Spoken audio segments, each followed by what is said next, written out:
following is a special presentation of Costas Tonight, presented by Chevrolet. The Dallas Cowboys coming out onto the field. They are the NFL's lightning rod, exalted by some, envied and disliked by others. In pure dollar terms, the league's most valuable franchise, the one known as America's team. How about them Cowboys? For a league that has no presence in Los Angeles, the Dallas Cowboys are as close to Hollywood as it gets. But half a century ago, for the Cowboys of 1963, it was fear, not football, that was on their minds. Everybody was very afraid because people were really mad. You could see the anger toward us, just being from Dallas. You were naturally kind of looking around saying, where could somebody be that might shoot you? Go home, Dallas. Killers, murderers. I would be the first guy that would run out there. And everyone kept saying, oh, well, it's nice knowing you. I didn't think it was too funny. I felt fear that something could happen again, just like it happened in Dallas, Texas.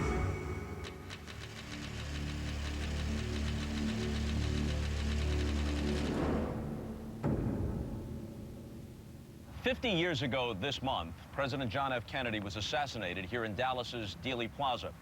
Like the rest of the nation, the players, coaches, and staff of the Dallas Cowboys were affected by the traumatic event. But as symbols of the city where the president was murdered, the Cowboys soon found some of the nation's anger directed toward them. Over the next half hour, we're going to tell the story of the Kennedy assassination from a very different vantage point, through the eyes of the 1963 Dallas Cowboys, who played and practiced just a few miles from here. Afterwards, I'll talk with Cowboys Hall of Famer Roger Staubach, who in November of 1963 was quarterback of the Navy midshipmen. He has his own story to tell about that weekend a half century ago. So now we head back in time to an age when the Dallas Cowboys were anything but America's team.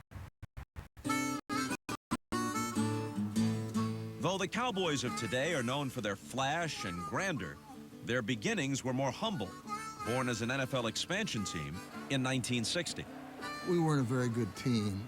We started with players that probably you wouldn't want on your team, and we had to build from scratch. We formed our team with 3 players from all the existing teams. So we got 33, as Coach Landry told me when he interviewed me, a bunch of reprobates and misfits. By 1963, the team was still struggling to win games. Here's the handoff to Big Jimmy Brown. Finds a small opening, makes a bigger one, still going across the 35 with the 40s in the open across the 50. But under 39-year-old head coach Tom Landry, the Cowboys were accumulating talented young players, like quarterback Don Meredith and linebacker Leroy Jordan, both future Pro Bowl selections, as well as future Hall of Fame defensive tackle Bob Lilly. The Cowboys were not good at all, and think, well, maybe I made the wrong decision in coming with the Cowboys. We were not a good team, but we had the nucleus in 1963 to come along and build some great teams out of the players that they had drafted over the previous years. 10 games into the 1963 season, the Cowboys' record stood at 3-7. But it was with an air of excitement that the team prepared for its Week 11 matchup with the Cleveland Browns. President John F. Kennedy would be visiting Dallas that Friday. First president I voted for was John F. Kennedy. He was a real hero in my generation. Kennedy had been elected president the same year the Cowboys were born, 1960, winning the White House with the narrowest popular vote margin in modern history. Barack Obama once said when he was campaigning in 2008 that, yes, he would look different from the other presidents who had gone before, and the same was true of John Kennedy. Kennedy was the youngest president ever elected, and the first Catholic president. He had a beautiful wife and young children, a famous family that loved sailing and touch football. President Kennedy captured, I think, the imagination of young people, especially a lot of us guys that were 22, 23 years old. And so, my fellow Americans, ask not what your country can do for you. Ask what you can do for your country. Well, I had met President Kennedy at the Orange Bowl in 1963 in January. With 75,000 spectators on hand, President Kennedy arrives by helicopter, honored guest of the Orange Bowl committee. I got to go up and toss the coin for the opening kickoff. Alabama's captain yells tails as the president flips the coin. Actually won the coin toss and got the silver dollar as a souvenir. That spring, Kennedy faced a civil rights crisis in Leroy Jordan's home state of Alabama when police in Birmingham confronted peaceful demonstrators with brute force. And then when Governor George Wallace stood in the doorway to prevent 2 African-American students from enrolling at the University of Alabama. Kennedy activated the National Guard to protect them, allowing the school to become integrated. James Hood is the first of his race to become a University of Alabama student. Kennedy represented all the hope that we had bottled up in us. We thought finally we have someone in high places. As a college sophomore at Johnson C. Smith University in Charlotte, North Carolina, Pettis Norman participated in the sit-in movement that helped desegregate lunch counters in the South. 2 years later, in 1962, he joined the Cowboys and found his new home city unwelcoming. I had this discomfort about Dallas. I don't know of any blacks that were working in downtown stores, for example. To get a cab, we had to ride in black cabs. White cab driver would not pick us up. Dallas made black players from visiting NFL teams feel uncomfortable as well, like John Wooten of the Cleveland Browns. When we would come in to play the Cowboys, we couldn't stay downtown, which is what we were used to in most cities. Couldn't go to the movies because of Dallas's being the segregated place that it was. The night the University of Alabama was desegregated in June of 1963, Kennedy gave one of his most significant speeches, an Oval Office address on the subject of civil rights. I am therefore asking the Congress to enact legislation giving all Americans the right to be served in facilities which are open to the public: hotels, restaurants, theaters, retail stores, and similar establishments. 5 months later, the week of Kennedy's arrival in Dallas, flyers appeared in the city accusing the president of treason. Dallas was just about the epicenter of the radical right in the fall of 1963. These people hated John Kennedy because he was for civil rights. They felt that he had let the nation down in not going through with an invasion of Cuba and then letting the Berlin Wall go up unchallenged. The mood in Dallas at that time was a little scary. There was hatred for Kennedy. And then you know what happened with the UN ambassador, Adlai Stevenson. He was booed off the stage and almost attacked, hit with a sign, spat upon. And he said, are these human beings or are these animals? He felt it was so bad. And he sent a message to the president saying, I don't think you should go to Dallas next month. I think it's too dangerous. But this is a very dangerous and uncertain world. On Friday morning, November 22nd, as President Kennedy addressed the Chamber of Commerce in Fort Worth, Texas, the Cowboys were at practice, preparing for Sunday's game against the Cleveland Browns. Well, I was taping an ankle on one of the players. In the background, somebody said, I wonder who's going to take a pot shot at Kennedy today because of what happened with Adlai Stevenson. There's Mrs. Kennedy, and the crowd yells, and the President of the United States. This is great for the people and makes the eggshells even thinner for the Secret Service, whose job it is to guard the man. We were on the practice field, and the question became, what if some nut were to shoot the president? I mean, just thinking it would just be so far-fetched.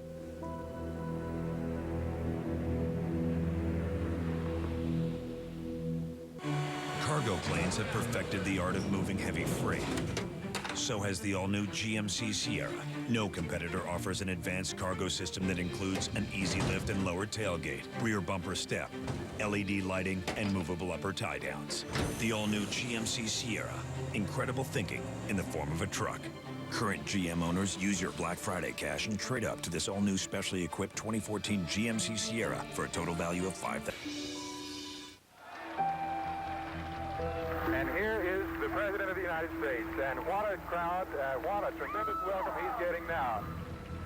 On the afternoon of Friday, November 22nd, 1963, President Kennedy's motorcade reached Dealey Plaza in downtown Dallas at 12:29 p.m. I remember everybody exuberant, cheering, wild, and then all of a sudden, a shot.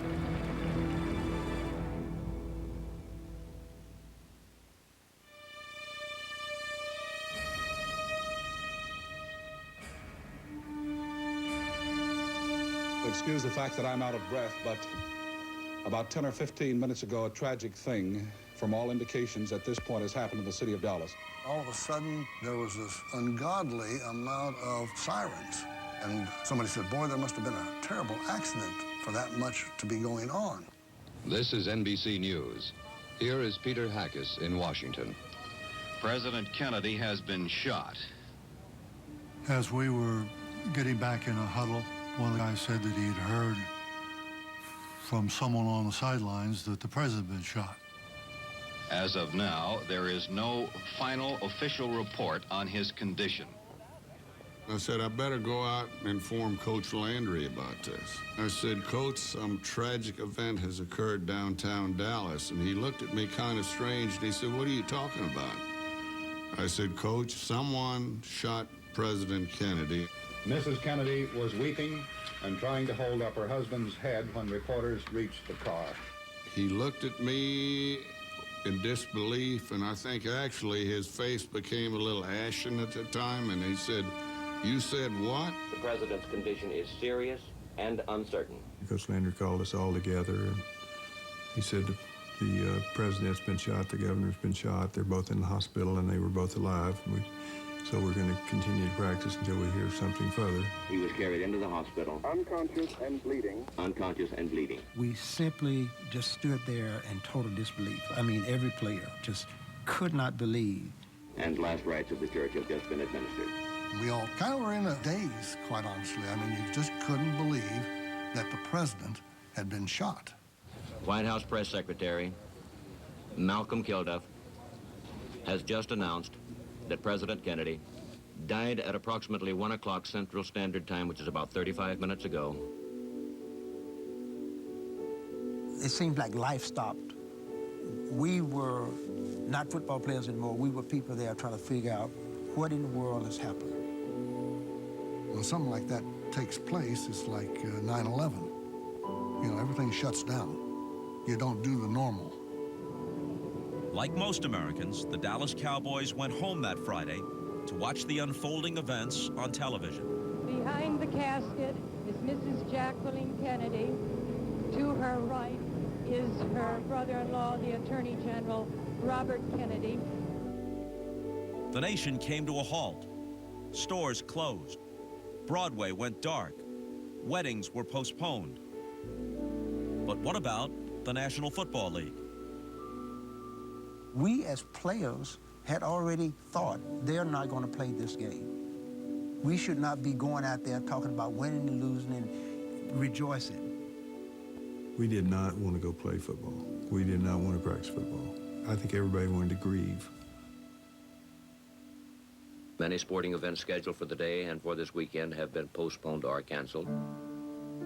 Among the cancellations were the wide swath of college football games across the country and the entire schedule of the upstart American Football League.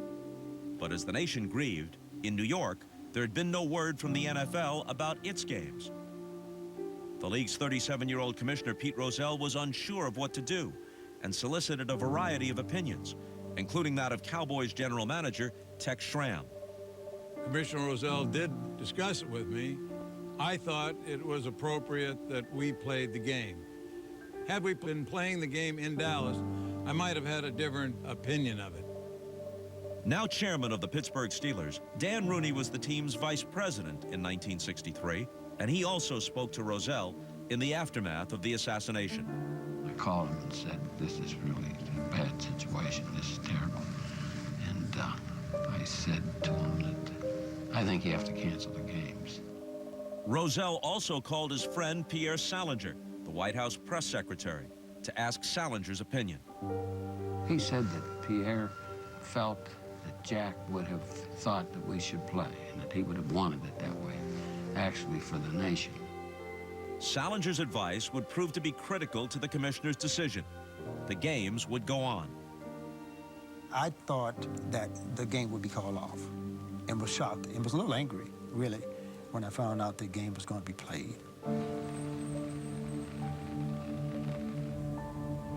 You are looking at the casket which contains the remains of the late President John Fitzgerald Kennedy. On Saturday morning, November 23rd, Americans woke to images of their murdered president lying in repose in the East Room of the White House. But the Cowboys had little time to grieve. They gathered at Love Field, where 24 hours earlier, Air Force One had arrived carrying President John F. Kennedy, only to leave carrying his successor, Lyndon Johnson, and the slain president's body back to Washington. Now, the Cowboys were headed to Cleveland, where they discovered that, to many people around the country, the city of Dallas and anything that represented it was being held liable for the tragedy. When your president has just been shot in cold blood, you know that the world's a little crazy. Kay Collier McLaughlin, the daughter of Browns head coach Blanton Collier, remembers the phone calls that came into owner Art Modell's office that weekend.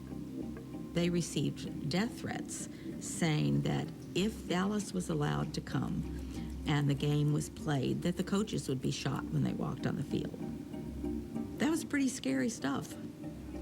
And we got to the hotel. They said, get off the bus, don't linger around, get in to the lobby and stay there. Everybody was told, go out and have dinner if you want, but don't say you're from Dallas. The continuing grief is evident across the United States. Millions of Americans have halted their normal activities to mourn their president. Among the millions changing their plans was a Dallas strip club owner named Jack Ruby. In Saturday's Dallas Morning News, Ruby had placed a small ad announcing that for the rest of the weekend, out of respect for the president, he was closing his Carousel Club, a place where some Cowboys had come to know him. He was really obnoxious. I mean, he just kept pestering us and pestering us and pestering us. From my perspective, he was not a normal guy. He was certainly not someone I'd want to be around. On Sunday morning, Browns offensive lineman John Wooten and his roommate Jim Brown were in the downtown Cleveland hotel where the team stayed before home games. They were watching on television as Lee Harvey Oswald, the president's accused assassin, was being transferred from police headquarters to the county jail. Oswald has been held here under maximum security. There apparently have been some indications that his life might be endangered during this trip to the Dallas County Jail. Utmost security precautions have been taken. What's going on in Dallas? We're watching everything, listening to everything we could hear. And they're bringing Oswald out. There is Lee Oswald. He's been shot. He's been shot. Lee Oswald has been shot. And here, all of a sudden, Ruby comes and shoots him. And we're sitting right there looking at that. There's a man with a gun. It's absolute panic here in the basement of Dallas Police Headquarters. So all of this is going on before the game, right? Here he comes. Here's Oswald again. He is now lying very pale on the stretcher. He's being put into the ambulance. News that Oswald had been shot reached the Cowboys during a team meeting. The man who fired the shot was hustled out of view. He was later identified as Jack Ruby. Somebody came in the locker room and said, Oswald's been shot. And they said, by who? And they said, Jack Ruby. Jack Ruby. Oh, Jack Ruby. That Jack Ruby? Well, gee willikers, we've been in Ruby's bar, you know, before. Shortly after 1 p.m., a caisson bearing the casket of President Kennedy moved down Pennsylvania Avenue from the White House to the Capitol. Meanwhile, in Cleveland, as fans began filing into Municipal Stadium, the Cowboys made their final preparations reluctantly. I felt totally lethargic in terms of how I wanted to approach this game, and I can't believe it. And I was just the opposite kind of football player. You got your game face on by Sunday. That means a chip on your shoulder. And I didn't have a chip on my shoulder that day, I can tell you that. And I didn't have my game face on. Fearing anti-Dallas sentiment among the fans, Browns owner Art Modell took an unusual precaution in the form of specific instructions to public address announcer Johnny Holliday. Mr. Modell said, "It may be difficult, but I don't want you to use the word Dallas at all throughout the game." He said, "I think there's so much anger directed toward Dallas, let's just use Cowboys the entire game." It seemed there were armed guards everywhere. Kind of the feeling that we got after 9/11, when every time you turned around there was a soldier with a gun. It was that kind of feeling walking in, that maybe these people were serious. Nobody knew. Fuzz, fuzz, and more fuzz. Do your clothes suffer from fuzzballitis? All of your favorite... Your own at CreateTomorrow.com. This is the old Scotsman Gordon McClendon in Cleveland, Ohio. Here at Municipal Stadium, a crowd of 40,000 is in a deep hush. On November 24th, 1963, the crowd was unusually small for a Browns home game. But it was a crowd on edge. And just before kickoff at 2 p.m. Eastern, it was time for the Cowboys to take the field. No one knew how the fans would react, least of all, the players from Dallas. I would be the first guy that would run out there. And everyone kept saying, "Oh, well, it's nice knowing you." And, you know, I didn't think it was too funny. Different things at different times were being shouted out by the crowd. It was killers, assassin, murderers, Kennedy killer. It was kind of scary. Normal game, you introduce each player, they come out under the goalpost and go out to midfield. We just started the game with no introductions at all. Kickoff, and that was it. Bottles were thrown down toward our bench. Nothing hit me, but they were throwing some things at us. And they told us to wear our parkas and our helmets at all times. You were also suspicious, in the back of your mind, somebody could shoot. So when you went out on the field, you were naturally kind of looking around. People were really mad, and they blamed it on the city. Even some of the Cleveland players shared their fans' animosity toward the visiting team's hometown. This city, Dallas, has killed our president. That was a feeling that we had. We wanted to get after Dallas. Hard to believe a football game where transistor radios are all tuned throughout the stands to some other event entirely. The Cleveland fans were listening for news of Oswald's fate back in Dallas. And during the first quarter, word came from Parkland Hospital. Mr. Oswald died at 1:07 our time in the operating room of the gunshot wound. The only thing I could think about during the whole game was, I'm ready to get out of here. I'm ready to get on the airplane and go back home and see what all's going on. Meanwhile, in Washington, D.C., Americans had begun filing into the rotunda of the Capitol to pay their respects to the late president. If it had been possible and we'd have been that close to Washington, D.C., that's what I would have liked to have been doing that day. Clearly distracted, both teams played poorly, combining for 9 turnovers. Even the Browns' future Hall of Fame running back Jim Brown lost a rare fumble. I don't remember anything that took place in the game, whether we won or lost. I just remember this crowd was just so hostile. It was kind of frightening. For those of you who have interest in the world of sports, at this time, the final score was Cleveland 27, Dallas 17. We beat the Cowboys that Sunday. The Cowboys did not beat us, and that was not going to happen. They were not going to beat us. They told us, get your showers, and we're going to get on that plane, and we're going to get out of here. And you knew why. I think it was the worst event I've ever been in. We could have quit our season then, would have been fine with me. I was just glad when the game was over, and I just wanted to get away, get back to my family. But then I was coming back to Dallas. On Monday, November 25th, the day of President Kennedy's funeral, the Cowboys were left to reflect on whether it was right to even take the field in Cleveland. The President of the United States has been killed, let's take this moment to think through this thing. We don't have to play this game. We can reschedule it later on if we have to. I talked to a couple of guys on the other team after the ball game was over, and they said, we should have just walked off. We should not have played it, period. What could they have done to us? For his part, NFL Commissioner Pete Rozelle would later call the decision to play the games that weekend his greatest regret in his 29 years on the job. Rozelle has said on many occasions that if he had to do his whole career over again as commissioner, that the one thing he would like to change would be his decision on playing the games on the Kennedy Assassination weekend. Everywhere we went for the next couple of years, people booed us when we ran out on the field. We were the team from Dallas, Texas. We were connected with killing the President of the United States. It affected our team. Didn't want to hear the booing or the words killers or assassins or whatever they were calling us. What the Cowboys had to go through was unfair to them. We knew Lily and Leroy and all those guys are good people. And that was a burden that they probably shouldn't have to wear. On the field, the Cowboys would not have a winning season until 1966. But on Thanksgiving of that year, 3 years to the day after the post-assassination game in Cleveland, Dallas beat the mighty Browns at the Cotton Bowl before a national television audience.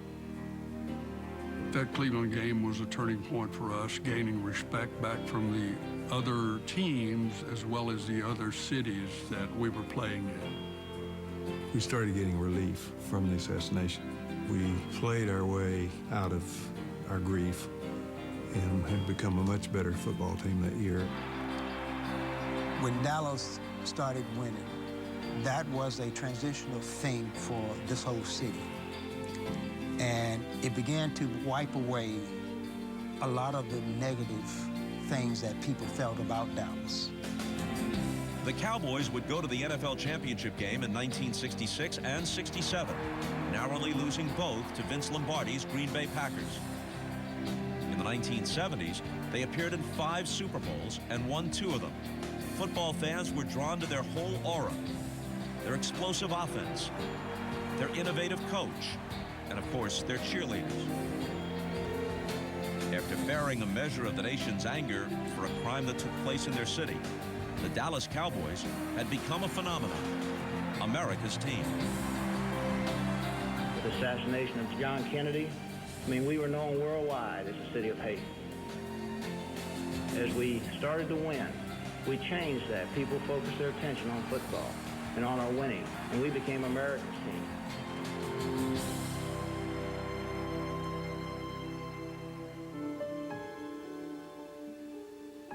I'm proud of my buddies that were there when I was there.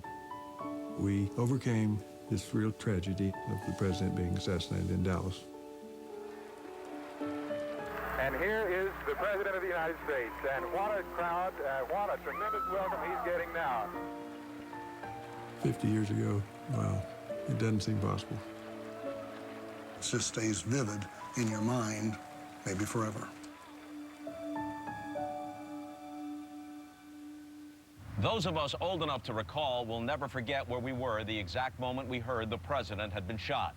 But for many members of the 1963 Dallas Cowboys, that moment was only the beginning of the impact they felt. Future Cowboys Hall of Famer Roger Staubach was still at Navy in November of 1963. He'd be drafted the following year by the Cowboys, and he would later play a crucial role in changing the city of Dallas's image in the 1970s. He also has his own recollections of the assassination, and when we return, he'll share them in a conversation. November of 1963, when President Kennedy made his fateful trip to Dallas, the future Cowboys Hall of Fame quarterback Roger Staubach was still a 21-year-old junior at the Naval Academy, and in the midst of a season that would earn him the Heisman Trophy. The biggest game of the year, the Army-Navy game, was scheduled for Saturday, November 30th. But then, just 8 days before, as Staubach and so many others will never forget, everything changed. Just about all of us old enough to remember recall vividly every detail of where we were when we heard that President Kennedy had been shot. Where were you? Well, I was at the Naval Academy in my room getting ready to go to my thermodynamics class, and ironically, they had just kind of delivered the cover of Life magazine. I'm on the cover, and people in the hall were talking about that morning, and that afternoon I heard in the hallway, the president's been shot, and people were yelling up and down the hallway, and so I was getting ready to go to class, walk down Stribling Walk into our classroom, and our teacher there mentioned that the president's been shot and it doesn't look good. He's probably not going to make it. We basically went back to Brancott Hall. By the time I got back there, we found out he was actually dead, and then we had a memorial service at the academy because he was our commander-in-chief, and it kind of disrupted the whole football program too, because we were getting ready, a week from that Saturday, we were supposed to play in the Army-Navy game. The game was postponed and eventually played on December 7th on Pearl Harbor Day. Right. We went to the locker room that afternoon and the next morning that they still didn't know. That they thought the game could be postponed forever. I mean, you know, just really canceled. And so then it came back that the Kennedy family really wanted it to be played, so it was played another week later. So we really had a great Army-Navy game, very emotional game, and it was played on behalf of the Kennedy family, and especially John F. Kennedy. The Army-Navy game still matters, but then it was a big deal nationally. It was one of the big events on the sports calendar. And the president, who was a Navy man, attended the Army-Navy game. So you had met him, right? In the '62 Army-Navy game, I was more nervous before any game I've ever played in. I'll never forget the night before that game, I was starting. In the year before, I was a plebe, and you couldn't play any varsity football till you were a sophomore at that time. And so I was starting that game, and I was a nervous wreck. I couldn't sleep. I mean, your adrenaline's going, so the next day I get up and go out on the field. The President of the United States is there, and it was really a heck of an Army-Navy game, and we ended up winning, and the President came to our locker room, and we had a chance to meet him a couple of times, and he was a Navy guy, and people, it's probably an urban legend, but they said when he went from our side to the other side, he said, well, I'd rather stay on the Navy side. Of course, he's commander-in-chief, so I'm sure it's an urban legend, but that's the story we heard. He wanted to stay on our side. He was on our side, yeah. But in that era, it was such a dramatic thing. You'd be watching on a black and white television, and here was the President of the United States walking across the middle of the field to go from the Navy side to the Army side at halftime. Yeah, that was his commander-in-chief role, is to make sure he pulled for both sides, but we knew he was on, we knew he was pulling for Navy. So in 1963, Navy has maybe its best team ever. You go 9-1, you win the Heisman Trophy, you've already been on the cover of Time and Sports Illustrated, and as you mentioned, you were set to be on the cover of Life, and you still have an early edition that most people never saw, right? Yeah, well, the Life magazine that it really was going out. They pulled them all back, and then they replaced that Life magazine for the president. I mean, it's November 22nd, same 1963, and the president's death really was a, you know, it's puts things in perspective. It was a tragedy. He was a Navy guy, and so the game, though, when it was played even a week later than it was scheduled, it was so emotional. No pep rallies, no bonfires, but everybody kind of let their emotion out in that game, and we ended up winning 21-15, and they had a great quarterback in Rollie Stitchway. He ended up on our 1-yard line, so it was a heck of a emotional period of time at both West Point and the Naval Academy. The game was memorable for a variety of reasons. One, because of the aftermath of the president's death and all the emotions attached to it. But Army-Navy is always an emotional meeting, and in this case, you're the #2 team in the country, and Army darn near upsets you. Yeah, they were a really good football team, and Texas was the only undefeated team in the country. We were 9-1, and we had beaten Pittsburgh, who was undefeated, so we moved up to #2. But Army was a good team. They played Texas and played them tough that year, and so the score was 21-7 in the third quarter, and we never got the ball back.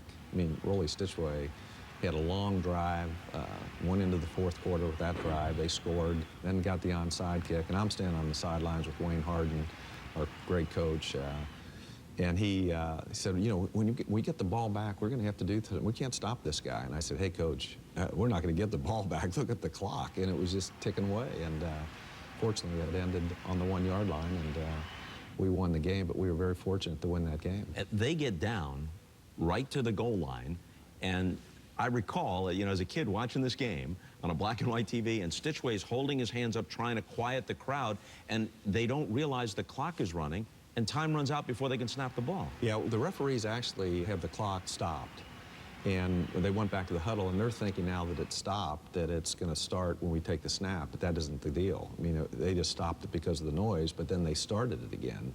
And I don't think they were totally aware that it started again. And Tom Lynch was our great captain. He grabbed that football so fast and came running off the field. Yeah, we didn't want to give them one more play. The way that game was going, they had the momentum. Another footnote to that game: the first time that instant replay was ever used. Right. They worked up some tape machine, and Tony Werner was the director, and they played back a Stitchway touchdown run. And Lindsey Nelson, who's calling the game, has to tell people to watch, no, they didn't score again. They haven't scored a second touchdown. This is what you just saw, because it was brand new. Yeah, Bud Tallman, our PR guy, mentioned, he's a great guy. He mentioned that they were going to be experimenting at the game, and they were wanting to see me scramble or do something, and it didn't work. They tried it a few times, and then Roley had a great play towards the end of the game, and that one worked. And it really was the first time that they had an instant replay worked on TV, and it was Roley Stitchway, the Army quarterback.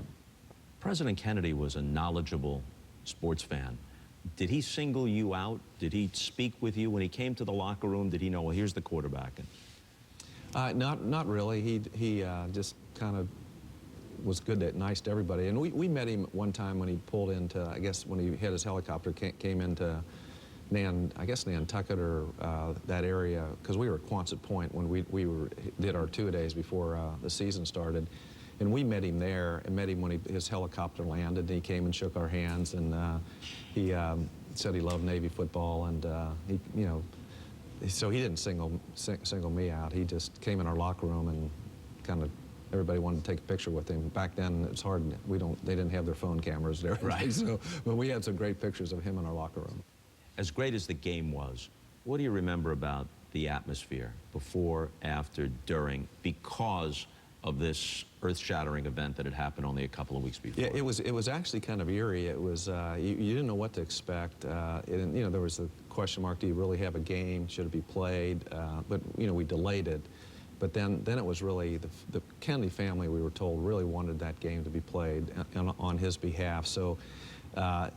And because of not having pep rallies or anything leading, which you usually do for that game, you get all the stuff going on. Mm-hmm. So it was all, I think everybody just kind of waited till the game, and then they let it all out. They let all their emotions out. And it was one heck of a game from the opening kickoff to the end of the game. It was just, everyone, knew. I mean, here it is 50 years later, and we still feel strange when we even think about President Kennedy being shot and killed. Did you have a sense, even though you weren't part of the Cowboys or the Dallas scene in the early and mid-'60s, did you have a sense that football helped to rehabilitate the city's image? It wasn't fair, but a lot of people associated Dallas and some sort of emotional reaction with the president's death. And there are people who believe that the emergence of the Cowboys as America's team helped to turn that around. I think it did a lot. I think in that mid-'60s, Meredith really took the team. He got beat around. It was an expansion team, but he and Bob Hayes, and they lit it up. They had some great years and great games, and I think that had a lot to do with looking at Dallas in a different light. And then in the 70s, we were really a good team, and they named us America's team after that '77 Super Bowl. It was, I think Steve Sable did it on the NFL Films. Mm-hmm. Titled a film called America's Team, and Tex Ram loved that. So I didn't like it, though. Bill Berge hit me one time on a blitz. He was an Eagle linebacker, and said, well, take that, America's quarterback. So it's nice when you're retired of being a part of America's team. When you're playing, it's kind of an ego thing for the Cowboys. But I think it had a lot to do with how people felt about Dallas. They learned more about Dallas. After 50 years, there's still, I mean, Dallas took a hit. It really hasn't totally recovered, but it's recovered quite a bit. Roger, thanks for all your time. Appreciate it. My pleasure, Bob. Thanks a lot. And we're back with some final thoughts after this. Cargo plane. 50 years later, there's still been no truly comparable situation in sports to what the Dallas Cowboys experienced in 1963 in the wake of the assassination of President Kennedy. Just one of many singular aspects of a moment in history that a half-century later still resonates so strongly. It would be 6 years before Roger Staubach joined the Cowboys and helped them become America's team. But in 1963, 2 weeks after the assassination, the Army-Navy game was played. And as Staubach led the midshipmen onto the field, some members of the Kennedy family were actually watching the game. Wrote the late Senator Edward Kennedy, 15 years his brother's junior. It was, of course, a very difficult time, and we really couldn't give the game our full attention. But I do recall that Navy won that year, and my brother would have liked that. John F. Kennedy was 46 when he died 50 years ago this week in Dallas.